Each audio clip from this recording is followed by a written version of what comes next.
जय जय राम कृष्ण हरी. सुजनहो, श्री ज्ञानेश्वर माऊलींनी हरिपाठात प्रत्येक अभंगागणिक पुन्हा पुन्हा साधकाच्या मनावर श्री हरिनामाची महती ठसवली आहे. संत मंडळी सांगतात की या जगात असं एकही पाप इतकं शक्तिशाली नाही की नामाच्या तेजापुढे ते तग धरून शिल्लक राहील. अजित नाम घडे भलत्या मिसे, सकळ पातक भस्म करीत असे. न कळता पद अग्नीवरी पडे, न करी दाह कधी असे न घडे. हा श्लोक आपण हरिदासांकडून कथा कीर्तनात नेहमी ऐकतो. याचा अर्थ असा की एखाद्याचा पाय नकळत जरी अग्नीवर पडला तरी तो भाजल्याशिवाय राहत नाही. तिथं अग्नी हे पाहत नाही की अजाणतेपणी कोणाचा पाय पडला. तो आपलं दाहकार्य स्वाभाविकपणे करतोच.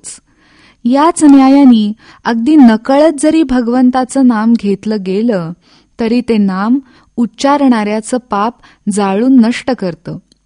मग मनापासून समजून आवडीने नामघोष केला तर जीवाचा उद्धार झाल्याशिवाय राहणारच नाही. अहो, भगवंताच्या नामरेट्यामुळे निर्माण झालेल्या पुण्याईच्या राशीचं भगवंतावरच मोठं कर्ज होतं आणि त्याची परतफेड भगवंत सव्याज कसा करतो याबाबतचं भक्तराज सुदामा यांचं वर्णन एका आर्येत केलं गेलंय. आर्यकार म्हणतात, ऋण तरी मुठभर पोहे, व्याजात दिली हेम नगरी ती. मुद्दलात मुक्ती देणे ही कोण्या सावकाराची रीती. मुठभर पोहे शुद्ध अंतःकरणाने भगवंताला सुदामदेवांनी अर्पण केले तर त्याच्या व्याजाची परतफेड म्हणून भगवंतांनी सुदामासह इतर सर्व नगरवासियांची घरं सोन्याची केली. तर मूळ हरिनामाच्या भक्तीच्या मोबदल्यात जन्ममरणाच्या फेऱ्यातून मुक्ती दिली. असा जन्मोनजन्मीच्या दुष्ट प्रारब्धाचा नाश भगवंताच्या नामानुसंधानामुळे होतो. म्हणून वैष्णवांसाठी नामसंकीर्तन हेच एक साधन आहे. या नामघोषाच्या जोरावरच हे भक्त अनंत पुण्याई गाठीशी जोडतात. हाच त्यांचा अनमोल ठेवा असतो असं माऊली सांगतायत. गोपी चंद नवटी तुळशीच्या माळा, हार मिळवती गळा रे. टाळ मृदुंग धाई पुष्प वर्षाव, अनुपम्य सुख सोहळा रे. असा सुख सोहळा वैष्णव भक्तांच्या मांदियाळीत आपल्याला आजही पाहायला मिळतो.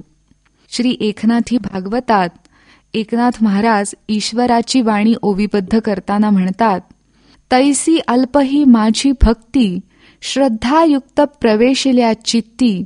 संचित क्रियमाण पाप पंक्ती, होय जाळीती निःशेष. श्रीमद भगवद्गीतेतही देवानी यज्ञानाम जपयज्ञोस्मी अशी आपली विभूती योगाच्या अध्यायात सांगितली आहे. सर्व प्रकारच्या यज्ञ प्रकारात जपयज्ञ ही माझी विभूती आहे असं देवच सांगतात.